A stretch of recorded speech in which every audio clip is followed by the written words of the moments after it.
중국에서 충격적인 사건이 벌어졌습니다. 중국 상류층 자녀들이 한국 수학여행을 전면 거부했습니다. 왜 하필 한국이냐며 분노를 터뜨린 청두 국악과 학생들. 현지 담임은 문화교류의 기회라고 강조했지만 학생들의 반발은 멈추지 않았습니다. 중국 전통 문화에 대한 자부심과 한류의 인기 사이 예상을 뒤엎는 긴장감이 흐릅니다. 한국 도착 직후 학생들은 한글 간판과 국악 연주 앞에서 혼란과 경악을 감추지 못했습니다. 이 모습을 지켜본 외국인 관광객들은 입을 다물지 못했습니다. 과연 이들의 마음을 바꾼 결정적인 순간은 무엇이었을까요? 본격적인 이야기에 앞서 구독과 좋아요로 응원해 주시면 큰 힘이 됩니다. 그럼 지금부터 이야기 시작합니다. 안녕하세요. 저는 천메이리입니다. 올해 17살이고 청두 전통문화예술고등학교 국악과 학생회장을 맡고 있어요. 그날은 정말 화가 났습니다. 4교시가 끝나고 점심시간 담임 선생님이 갑자기 교실로 들어오시더니 중대 발표가 있다고 하셨거든요. 저희 반 아이들은 모두 어묵, 고금, 피파, 서예 같은 중국 전통예술을 전공하는 학생들이에요. 당연히 수학여행도 베이징 자금성이나 시안 병마용갱 같은 곳으로 갈 줄 알았습니다. 그런데 선생님 입에서 나온 건 한국이라는 단어였어요. 한국 서울로 일주일간 문화교류 수학여행을 간다는 거였습니다. 순간 교실이 웅성거리기 시작했어요. 제 옆자리에 앉은 리화가 어루 케이스를 꽉 껴안으며 말했어요. 도대체 한국에서 뭘 배운다는 거야? 저도 같은 생각이었습니다. 5000년 중화문명의 정수를 이어받은 저희가 겨우 70년 된 나라에서 무엇을 배우겠어요? 더군다나 요즘 한한령 때문에 한류 콘텐츠가 금지된 상황에서 말이죠. 선생님이 문화교류의 기회라고 설명하셨지만 뒷자리 장웨이가 중얼거렸어요. 서예도 우리 걸 베낀 거 아니야? 한복도 우리 한 푸 따라한 거고. 교실 분위기가 점점 험악해졌습니다. 저는 학생회장으로서 뭔가 말해야 한다고 생각했어요. 손을 번쩍 들고 일어났습니다. 선생님, 저희는 중국 전통문화의 진수를 배우러 이 학교에 온 학생들입니다. 한류라는 건 결국 우리 문화를 현대적으로 포장한 모방품 아닌가요? 차라리 그 시간에 저희 전통악기 연습을 더 하는 게 낫겠습니다. 다른 아이들도 맞다며 박수를 쳤어요. 특히 리화는 격하게 동조했습니다. K-팝이라는 게 결국 우리 전통 선율에 서양 비트 섞은 거잖아. 원조를 두고 왜 아류를 보러 가야 해? 하지만 선생님은 단호하셨어요. 이미 결정된 사항이라며 진정한 문화인이라면 편견 없이 다른 문화를 이해하려 노력해야 한다고 하셨죠. 그리고 마지막에 이런 말씀을 하셨어요. 너희들이 정말 중국 문화에 자부심이 있다면 다른 문화와 비교해봐도 부끄럽지 않을 것 아니냐. 그 말에 저는 할 말이 없었습니다. 하지만 마음속으론 여전히 납득할 수 없었어요. 한국 문화라는 게 뭐가 있겠어요? 삼성, LG 같은 기업들이야 인정하지만 문화적으론 여전히 중국의 그림자를 벗어나지 못한 나라 아닌가요? 방과 후 국악실에서 친구들과 이야기를 나눴습니다. 모두들 비슷한 생각이었어요. 장웨이는 서에 붓을 놓으며 한숨을 쉬었어요. 내 할아버지가 그러는데 조선시대엔 중국의 사신 보내서 문화를 배워갔다더라. 지금도 크게 다르지 않을 거야. 리화도 어루줄을 조이며 말했어요. 한국 전통악기라는 게 있긴 할까? 가야금이라는 것도 우리 고금에서 파생된 거 아니야? 저는 그때 결심했습니다. 한국에 가더라도 절대 감동받지 않겠다고. 우리 중국 문화의 우수성을 더욱 확신하고 돌아오겠다고 말이죠. 하지만 지금 생각해보니 그때의 저희는 정말 우물안개구리였던 것 같아요. 아직 경험해보지도 않은 걸 미리 판단했으니까요. 일주일 후 정말로 청두 상류국제공항에 서 있게 되었어요. 아침 6시 집합이라 눈도 제대로 못 뜨고 나왔는데 공항에 도착하니 한국문화원에서 나온 직원분이 저희를 기다리고 계셨습니다. 그분이 한국어로 인사를 하시더라고요. 안녕하세요, 여러분. 한국 방문을 환영합니다라고 말씀하시는데 순간 저는 기분이 나빠졌어요. 여기가 중국인데 왜 한국어로 말하는 거죠? 제가 대표로 나서서 말했습니다. 저희는 중국 학생들이니까 중국어로 말씀해 주세요. 그분이 당황하시며 중국어로 바꿔서 인사하셨어요. 하지만 발음이 어색했습니다. 리화가 제 귀에 속삭였어요. 중국어도 제대로 못하면서 뭘 가르쳐 준다는 거야? 비행기에 탑승하고 나서도 저희 분위기는 여전했어요.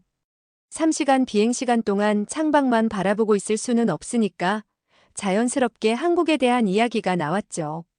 장웨이가 기내 잡지를 펼치며 말했어요. 여기 보니까 한국 전통음악이라고 소개되어 있네. 그런데 악기들 보니까 다 우리 거랑 비슷해. 가야금이라는 것도 우리 고금하고 똑같잖아. 리화도 끼어들었어요. 당연하지. 우리가 원조인데. 한국 전통음악이라는 게 결국 중국 악기로 중국 선율 연주하는 거 아니야? 그냥 이름만 바꾼 거지. 저도 동감했습니다. 사실 출발하기 전에 인터넷으로 한국 전통음악을 좀 찾아봤거든요. 가야금, 거문고, 해금 같은 악기들이 나오는데 정말 중국 악기와 비슷했어요. 더 가관인 건 한류라는 거예요. 케이팝이라고 하는데 들어보니까 멜로디는 중국 전통 오음계를 쓰고 있고 춤은 서양식 댄스를 섞어 놓은 거더라고요. 그게 뭐가 독창적이에요? 비행기가 인천공항에 착륙할 때쯤 저는 마음을 단단히 먹었어요. 절대 한국 문화에 감동받지 않겠다고. 우리 중국 문화가 얼마나 우수한지 더욱 확신하고 돌아가겠다고 다짐했습니다. 인천공항에 내리자마자 첫 번째 충격이 왔어요. 공항이 정말 컸거든요. 유리와 철강으로 만들어진 현대적인 건물이 쭉 뻗어 있는 모습이 인상적이었어요. 하지만 저는 애써 무관심한 척했습니다. 우리 베이징 공항도 이만하다니까. 리화에게 이렇게 말했지만 사실 마음속으로는 조금 놀랐어요. 생각보다 규모가 크고 시설이 좋았거든요. 입국 수속을 기다리는 동안 주변을 둘러봤습니다. 곳곳에 한글로 된 표지판들이 보였어요. 저는 장웨이에게 말했습니다. 저기 봐. 한글이라는 것도 결국 우리 한자에서 파생된 거잖아. 우리 조상들이 만든 문자의 변형일 뿐이야. 장웨이가 고개를 끄덕이며 대답했어요. 맞아. 세종대왕이 한글을 만들 때도 중국 음성학을 참고했다고 역사 시간에 배웠어. 결국 중국 문화의 지류인 셈이지. 하지만 막상 한글을 자세히 보니 생각보다 체계적이더라고요. 자음과 모음이 조합되어 글자를 만드는 방식이 꽤 과학적으로 보였어요. 물론 그런 생각을 친구들에게 말하지는 않았죠. 공항 로비를 지나면서 또 한 번 놀랐어요. 여기저기 로봇들이 안내를 하고 있었거든요. 중국어로도 안내를 해주더라고요. 리화가 신기해하며 말했어요. 이 로봇 중국어 발음이 꽤 정확한데? 저는 애써 태어난 척 대답했어요. 우리나라 로봇 기술이 워낙 좋으니까 수출해서 쓰는 거겠지. 아니면 중국에서 만든 걸 수입해서 쓰는 거고. 하지만 속으로는 의외였어요. 한국 기술이 생각보다 발달해 있는 것 같았거든요. 버스를 타고 시내로 이동하면서 창밖 풍경을 봤어요. 고층 빌딩들이 줄지어 서 있고 도로도 깨끗하게 정비되어 있었습니다. 한강이라는 강도 보였는데 생각보다 넓고 아름다웠어요. 장웨이가 중얼거렸어요. 서울이 생각보다 크네. 우리 청도만 할 줄 알았는데. 저는 여전히 고집을 부렸어요. 크기가 중요한 게 아니야. 역사와 문화의 깊이가 중요한 거지. 아무리 현대적으로 지어도 5,000년 역사를 따라갈 수는 없어. 하지만 마음 한편으로는 기대감이 조금씩 생기고 있었어요.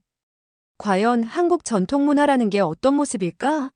정말 중국 문화의 아류일까? 아니면 뭔가 다른 특색이 있을까? 호텔에 도착해서 짐을 정리하면서 리화가 말했어요. 내일부터 본격적으로 구경이네. 그런데 솔직히 좀 궁금하긴 해. 한국 전통음악이 어떤 건지. 저도 같은 마음이었어요. 비판하려면 일단 제대로 봐야 하니까요. 둘째 날 아침 첫 번째 일정은 국립국악원 방문이었어요. 버스에서 내리자마자 보인 건물의 모습에 살짝 놀랐습니다. 전통 한옥의 처마와 현대적인 유리벽이 조화롭게 어우러진 모습이 생각보다 세련되었거든요. 하지만 저는 여전히 회의적이었어요. 리화에게 속삭였습니다. 겉모습만 그럴듯하게 꾸며놨네. 속은 어떨지 모르겠지만 국악원 안내 선생님이 저희를 맞아주셨어요. 중년의 여성분이셨는데 한복을 입고 계셨어요. 그 한복이 생각보다 우아하더라고요. 색감도 은은하고 선도 부드러웠습니다. 저는 마음속으로 인정하고 싶지 않았지만 우리 치파오와는 다른 매력이 있다고 느꼈어요. 첫 번째로 안내받은 곳은 가야금 연주실이었습니다. 바닥에 앉은 한국 학생이 가야금 앞에 단정하게 자세를 잡고 있었어요. 12줄의 현이 햇빛에 반짝이고 있었습니다. 저는 장웨이에게 말했어요. 봐, 우리 고금이랑 비슷하지. 줄수만 좀 다르고. 그런데 그 학생이 연주를 시작하자마자 저는 입을 다물 수밖에 없었어요. 손가락으로 현을 뜯는 순간 나온 소리가 제가 알던 고금 소리와 전혀 달랐거든요. 가야금 소리는 더 청명하면서도 애수가 깊었어요. 특히 농현이라고 하는 기법이 정말 놀라웠습니다. 현을 눌렀다 떼었다 하면서 만들어내는 그 미세한 음의 변화가 마치 사람이 울고 있는 것 같았어요. 연주곡은 아리랑이었습니다. 저도 아리랑이라는 노래는 알고 있었어요. 하지만 이렇게 깊이 있게 들어본 건 처음이었습니다. 가야금으로 연주되는 아리랑은 단순한 민요가 아니었어요. 그 안에 담긴 한이라는 감정이 고스란히 전해졌습니다. 리화가 제 귀에 속삭였어요. 이거 생각보다 괜찮은데? 저도 같은 생각이었지만 인정하고 싶지 않았어요. 그래서 일부러 냉정한 척했습니다. 기법은 괜찮네. 하지만 역시 우리 고금의 깊이에는 못 미쳐. 하지만 속으로는 동요하고 있었어요. 분명히 중국 고금에서 파생된 악기일 텐데 왜 이렇게 다른 느낌일까요? 그때 더 충격적인 일이 벌어졌어요. 그 학생이 두 번째 곡을 연주하기 시작했는데 익숙한 멜로디가 들려왔거든요. 고산유수였어요. 중국의 대표적인 고금곡 중 하나인 고산유수를 가야금으로 연주하고 있었습니다. 저는 깜짝 놀라서 장웨이를 봤어요. 장웨이도 눈을 크게 뜨고 있었어요. 우리가 어릴 때부터 들어온 그 곡이었거든요. 그런데 신기한 건 같은 곡인데 전혀 다른 느낌이었다는 거예요. 중국 고금으로 연주할 때는 산과 물의 웅장함과 고요함이 느껴졌는데 가야금으로 연주하니까 더 서정적이고 애절한 감정이 살아났어요. 연주가 끝나고 저희가 박수를 쳤을 때 그 학생이 미소 지으며 말했어요. 이 곡은 원래 중국의 고산 유수예요. 제가 가야금 버전으로 편곡한 거거든요. 중국 음악 정말 아름다워요. 그 말을 듣는 순간 저는 묘한 기분이 들었어요. 한국 학생이 중국 음악을 존중한다고 말하는데 정작 저희는 한국 음악을 무시하고 있었잖아요. 안내 선생님이 설명해 주셨어요. 한국 전통음악은 중국 음악의 영향을 많이 받았지만 우리만의 정서와 기법을 발전시켜왔다고 하셨어요. 특히 농현법은 한국 가야금만의 독특한 특징이라고 하더라고요. 다음으로 거문고 연주를 들었는데 이건 또 다른 충격이었어요. 가야금보다 훨씬 굵고 깊은 소리가 났거든요. 마치 철학자가 깊은 사색에 잠긴 것 같은 느낌이었어요. 연주가 모두 끝나고 체험 시간이 있었어요. 저도 가야금을 직접 만져볼 기회가 있었습니다. 현을 살짝 뜯어보니까 정말 미묘한 진동이 손끝으로 전해졌어요. 이 악기는 단순히 소리를 내는 도구가 아니라 연주자의 마음을 전달하는 매개체라는 생각이 들었어요. 리화도 신기해하며 가야금을 만져보고 있었어요. 그리고 조용히 말했어요. 메일이야, 이거 우리가 생각했던 것과 좀 다른데? 저도 동감했어요. 분명히 중국 고금과 비슷한 악기인데 완전히 다른 개성을 가지고 있었어요. 이건 단순한 모방이 아니라 독자적인 발전이었습니다. 국악원을 나오면서 저는 처음으로 혼란스러웠어요. 한국에 오기 전까지만 해도 확신했던 것들이 흔들리기 시작했거든요. 한국 전통음악이 정말 중국 음악의 아류일까요? 아니면 뭔가 다른 가치가 있는 걸까요? 버스 안에서 장웨이가 조용히 말했어요. 솔직히 말하면 좀 감동적이었어. 저도 마음속으로는 같은 생각이었지만 아직 인정하기는 어려웠어요. 하지만 한 가지는 확실해졌어요. 한국 전통음악이 생각보다 깊이가 있다는 것 말이에요. 셋째 날 오후 저희는 창덕궁으로 향했어요. 궁궐 자체도 인상적이었지만 오늘의 진짜 목적은 따로 있었습니다.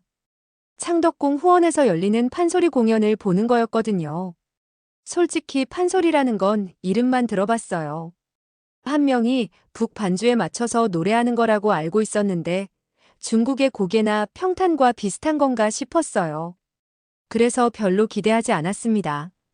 공연장에 도착하니 소나무와 대나무로 둘러싸인 아담한 무대가 보였어요.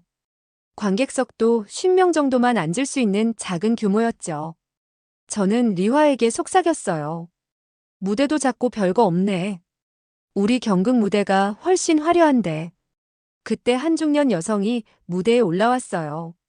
한복을 입고 계셨는데 화려한 색깔이 아니라 은은한 회색빛이었어요. 손에는 부채 하나만 들고 계셨고요. 옆에는 고수라고 하는 북 연주자가 앉아 있었습니다. 처음엔 정말 단조로워 보였어요.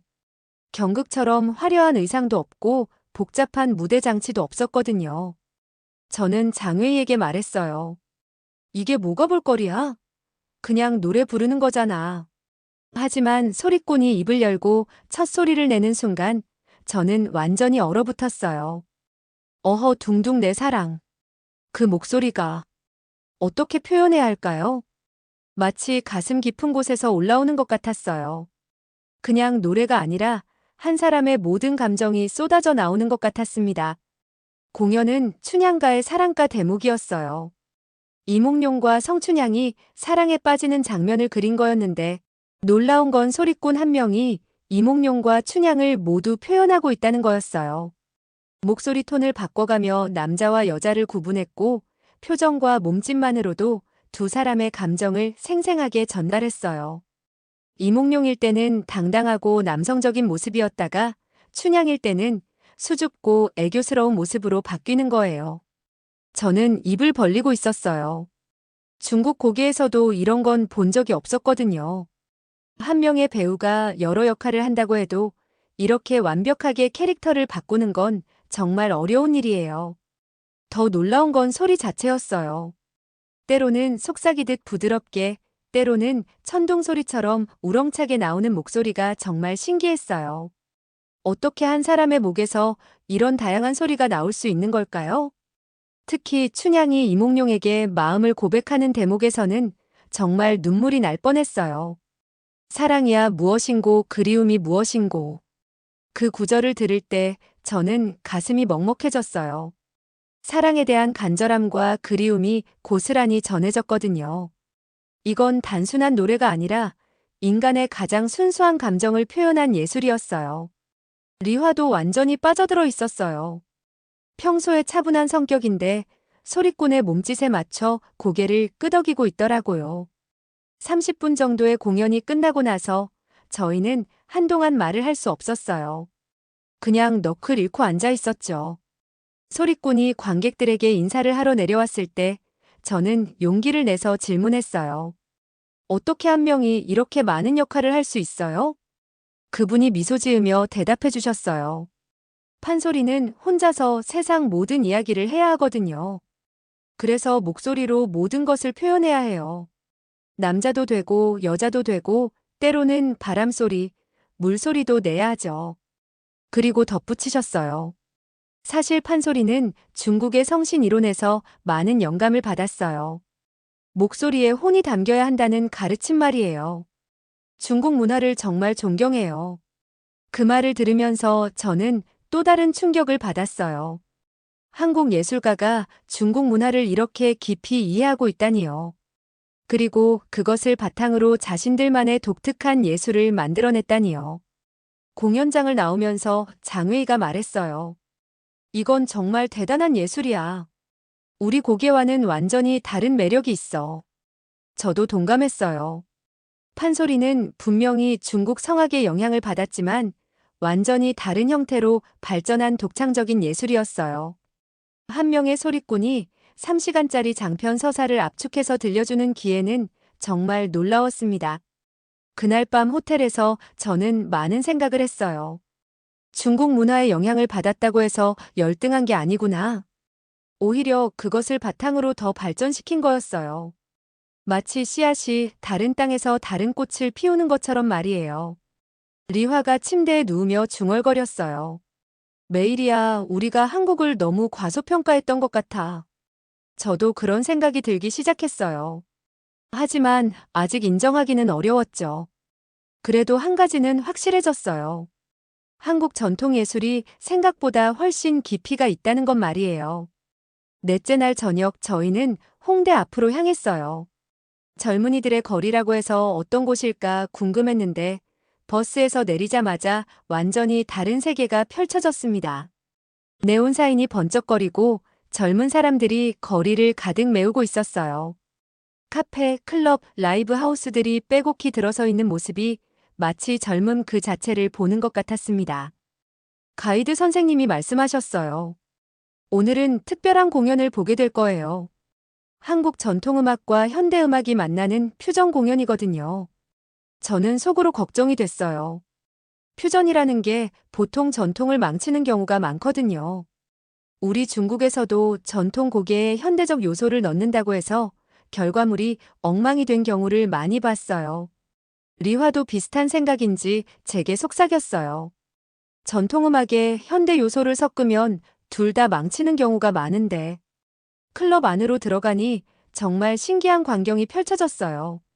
무대 위에는 전통 장구와 가야금이 놓여 있는데 그 옆에는 DJ 장비와 신디사이저가 함께 있었거든요.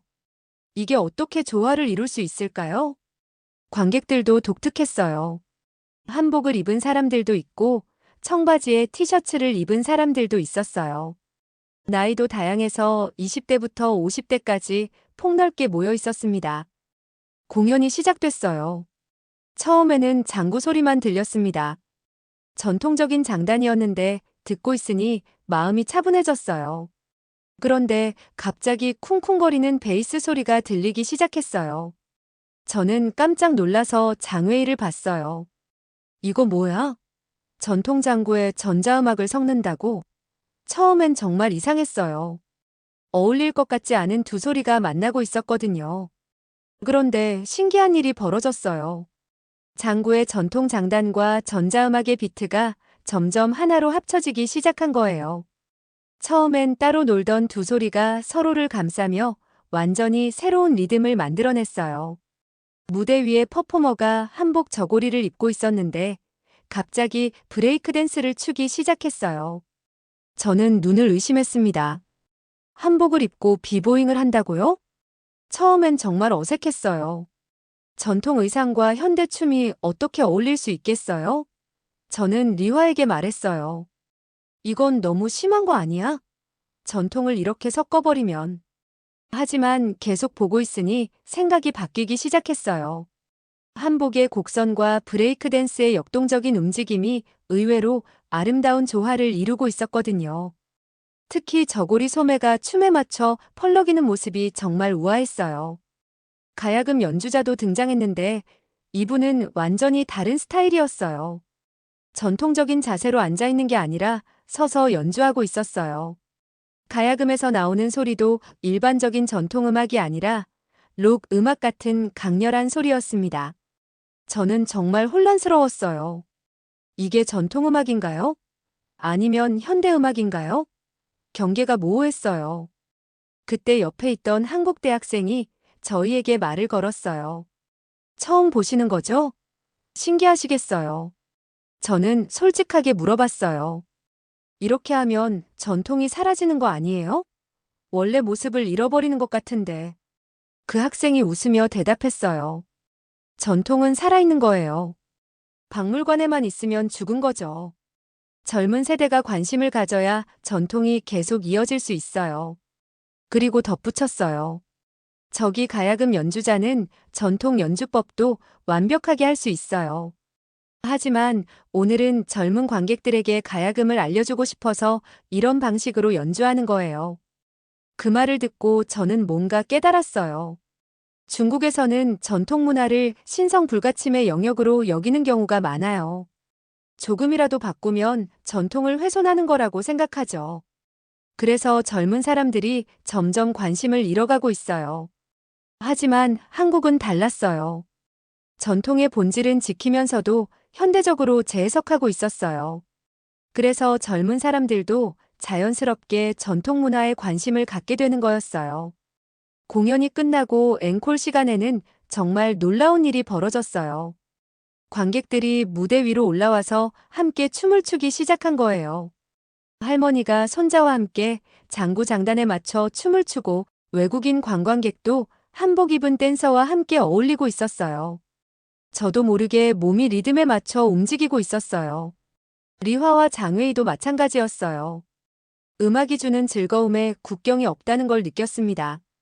클럽을 나오면서 장웨이가 말했어요. 이런 식으로 전통을 지켜나가는 것도 좋은 방법인 것 같아. 저도 동감했어요. 사실 중국의 전통 문화를 생각해보니 조금 씁쓸했어요. 우리는 전통을 너무 엄격하게 지키려다 보니 젊은 세대와 점점 멀어지고 있었거든요. 호텔로 돌아가는 길에 리화가 말했어요. 우리도 얼루의 현대적인 요소를 접목해보면 어떨까? 물론 전통은 지키면서 말이야. 저는 그때 처음으로 인정했어요. 한국의 이런 접근법이 정말 현명하다는 것을요. 전통과 현대가 대립하는 게 아니라 서로 도우며 발전해 나가는 거였어요. 그날 밤 저는 중국 친구들에게 영상통화를 걸어서 오늘 본 공연 이야기를 했어요. 처음엔 믿지 않았지만 제가 찍은 동영상을 보여주니 모두 놀라워했어요.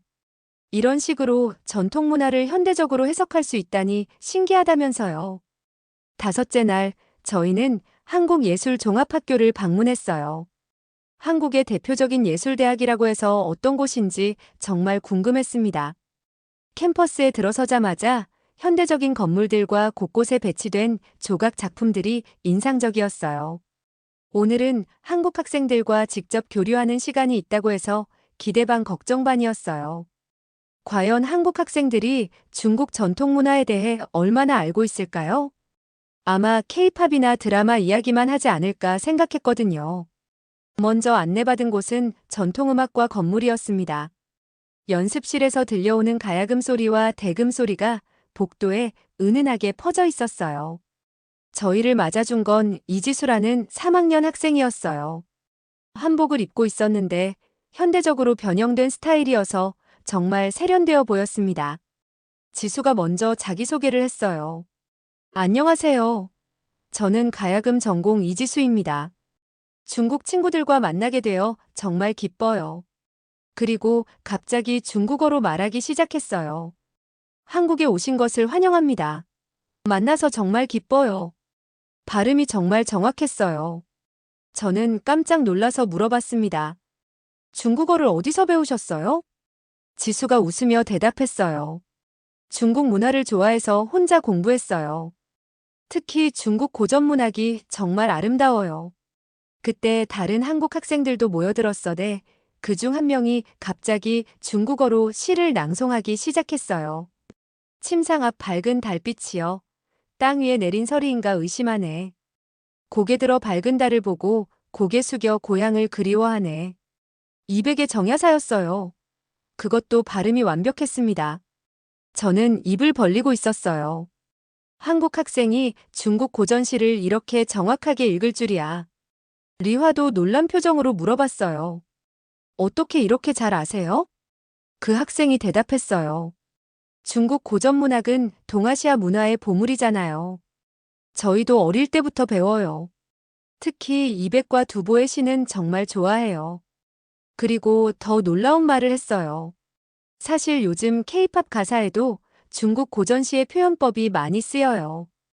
BTS의 봄날이라는 곡 알아요? 당연히 알고 있었어요. 세계적으로 유명한 곡이니까요. 하지만 그 곡에 중국 고전시가 들어있다는 건 처음 듣는 이야기였어요. 지수가 설명해주기 시작했어요. 봄날 가사 중에 보고 싶다를 반복하는 부분이 있잖아요. 이건 중국 고전시의 첩구법이라는 표현 기법이에요. 감정을 강조하기 위해 같은 구절을 반복하는 거죠. 그리고 휴대폰을 꺼내서 가사를 보여줬어요. 여기 넌 여전히 아름다워라는 표현도 왕유의 시에서 영감을 받은 거예요. 시간이 흘러도 변하지 않는 아름다움을 노래한 거죠. 저는 정말 충격이었어요. 제가 그냥 팝송인 줄 알았던 케이팝이 이렇게 깊은 문학적 배경을 가지고 있다니요. 장웨이가 믿기 어렵다는 표정으로 물어봤어요. 정말요? 케이팝 작사가들이 그런 걸 의도했을까요? 다른 학생이 대답했어요. 물론이에요. 한국 작사가들은 대부분 문학을 전공했거든요. 특히 RM 같은 아티스트는 직접 중국 고전을 인용하기도 해요. 그때 지수가 또 다른 예를 들어줬어요. 드라마 OST도 마찬가지예요. 태양의 후예 OST에 나오는 항상이라는 곡은 중국 전통 오음계를 사용했어요. 그래서 동양적인 감성이 살아있죠. 실제로 그 곡을 들려주니 정말 그랬어요. 멜로디가 어딘지 익숙하다고 생각했는데 우리 전통음악에서 쓰는 음계였던 거예요. 저는 점점 혼란스러워졌어요. 한국 문화가 중국 문화를 무시하거나 도둑질한 게 아니라 오히려 깊이 연구하고 존중하고 있었던 거예요. 한국 학생들과 함께 실습 시간도 가졌어요. 제가 얼후를 연주하고 지수가 가야금으로 화답하는 시간이었죠. 저는 이별이라는 중국 전통곡을 연주했는데 지수가 즉석에서 가야금으로 화음을 넣어줬어요. 두 악기의 선율이 어우러지는 순간 저는 소름이 돋았어요. 중국 곡이지만 한국 악기가 들어가니 완전히 새로운 느낌이 되었거든요. 더 풍부하고 깊이 있는 음악이 된 거예요. 연주가 끝나고 지수가 말했어요. 정말 아름다운 곡이에요. 중국 음악은 정말 깊이가 있어요. 저희가 많이 배워야 할 부분이에요. 그 말을 들으면서 저는 부끄러워졌어요. 한국 학생들은 중국 문화를 이렇게 존중하는데 저희는 한국 문화를 무시하고만 있었으니까요. 오후에는 K-POP 댄스 수업도 있었어요. 처음엔 별로 하고 싶지 않았는데 한국 학생들이 중국 전통춤도 배우고 싶다고 해서 문화 교환을 하기로 했어요. 제가 중국 부채춤을 가르쳐 주니까 한국 학생들이 정말 진지하게 배우더라고요. 움직임 하나하나를 세심하게 관찰하고 부채를 다루는 방법도 꼼꼼히 물어봤어요. 그 모습을 보면서 저는 깨달았어요. 진정한 문화 교류란 서로를 무시하거나 비교하는 게 아니라 서로에게서 배우고 존중하는 거라는 것을요. 하교 시간이 되어 헤어질 때 지수가 저에게 말했어요. 매일이 오늘 정말 즐거웠어요. 중국 전통음악의 깊이를 다시 한번 느꼈어요. 저도 진심으로 대답했어요. 저도요. 한국 문화에 대해 다시 생각하게 되었어요. 버스에서 돌아오는 길 리화가 조용히 말했어요. 매일이야 우리가 틀렸던 것 같아. 한류가 우리 문화를 베낀 게 아니라 존중하고 발전시킨 거였어. 저도 이제 인정할 수밖에 없었어요. 한국 문화는 중국 문화의 아류가 아니라 중국 문화와 교류하며 독창적으로 발전한 고유한 문화였던 거예요. 여섯째 날, 드디어 이번 여행의 하이라이트라고 할 수 있는 날이 왔어요.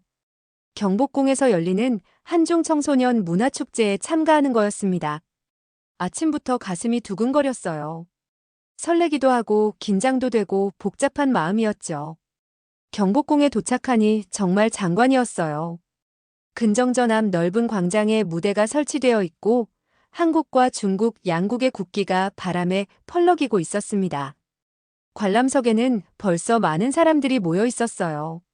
한국 학생들, 중국 유학생들, 그리고 양국 문화에 관심 있는 시민들까지. 무대 뒤에서 준비하는 동안 지수를 다시 만났어요. 어제 예술종합학교에서 만난 그 친구였죠. 오늘은 정말 특별한 공연을 준비했다며 환하게 웃어주었어요. 매일이 오늘 우리가 함께 연주할 곡 연습해봤어요? 저는 고개를 끄덕였어요. 어젯밤 호텔에서 계속 연습했거든요. 모리화와 아리랑을 함께 연주하는 거였는데 처음엔 정말 어려웠어요. 중국과 한국의 전통 선율이 어떻게 조화를 이룰 수 있을지 의문이었거든요. 축제가 시작되고 여러 팀의 공연이 이어졌어요. 한국 학생들이 중국 전통춤인 부채춤을 추는 모습, 중국 학생들이 한국 전통 무용인 승무를 배워서 선보이는 모습이 정말 신기했어요. 특히 인상적이었던 건 한국 학생이 중국 2호를 연주하는 장면이었어요. 처음엔 어설펐지만 한국 학생 나름대로 해석한 중국 곡조가 색달랐어요. 완전히 똑같지는 않았지만 그 나름의 감정이 담겨 있었습니다. 반대로 중국 학생이 장구를 치며 한국 민요를 부르는 모습도 봤어요. 발음이 서툴렀지만 진심이 느껴졌어요. 관객들도 박수로 응원해주고 있었고요. 드디어 저희 차례가 되었어요. 무대 위에 서니 다리가 떨렸어요. 수백 명의 관객들이 저희를 바라보고 있었거든요. 지수가 제 손을 살짝 잡아주며 말했어요. 괜찮아요. 우리가 연습한 대로만 하면 돼요. 연주가 시작됐어요. 먼저 제가 얼후로 모리화의 첫 소절을 연주했습니다. 익숙한 중국 선율이 경복궁 안에 울려 퍼졌어요. 그 순간 저는 조금 자랑스러웠어요. 우리 중국 음악이 이렇게 아름다운 곡이구나 하고요. 그런데 지수가 가야금으로 화답하기 시작했을 때 마법 같은 일이 벌어졌어요. 가야금의 은은한 음색이 얼후의 애절한 선율과 만나면서 완전히 새로운 느낌을 만들어냈거든요. 모리화의 선율이 끝나갈 무렵 지수가 자연스럽게 아리랑 멜로디로 넘어갔어요. 저도 미리 연습했던 대로 얼후로 아리랑 선율을 따라했습니다. 처음엔 어색했던 두 나라의 선율이 점점 하나가 되어가는 걸 느꼈어요. 가장 감동적인 순간은 모리화와 아리랑이 동시에 연주되는 부분이었어요. 지수는 아리랑을, 저는 모리화를 연주했는데 신기하게도 두 선율이 완벽하게 어우러졌어요. 마치 원래부터 하나의 곡이었던 것처럼 말이에요. 그 순간 관객석에서 감탄사가 들려왔어요. 어떤 할머니는 손수건으로 눈물을 닦고 계셨고 젊은 관객들도 감동한 표정으로 저희를 바라보고 있었어요. 연주가 끝나고 박수가 터져나왔을 때 저는 정말 뭉클했어요. 중국과 한국의 음악이 이렇게 아름답게 조화를 이룰 수 있구나. 이게 바로 진정한 문화 교류구나 하는 생각이 들었거든요. 무대에서 내려온 후 지수가 저를 꼭 안아주며 말했어요. 매일이 정말 대단했어요. 오늘 연주는 평생 잊지 못할 거예요. 저도 마음속으로 같은 생각이었어요. 이번 연주를 통해 저는 정말 많은 걸 깨달았어요. 문화는 경쟁의 대상이 아니라 나눔의 대상이라는 것을요. 축제가 계속되면서 더 많은 감동이 있었어요. 한국 할아버지가 중국 태극권을 배우는 모습, 중국 할머니가 한국 전통 떡 만들기를 익히는 모습까지 나이와 국적을 넘어서 서로에게서 배우려는 모습들이 정말 아름다웠어요. 특히 기억에 남는 건 마지막 합동 공연이었어요. 한국과 중국 학생들이 함께 무대에 올라서 각자의 전통 의상을 입고 함께 춤을 췄어요.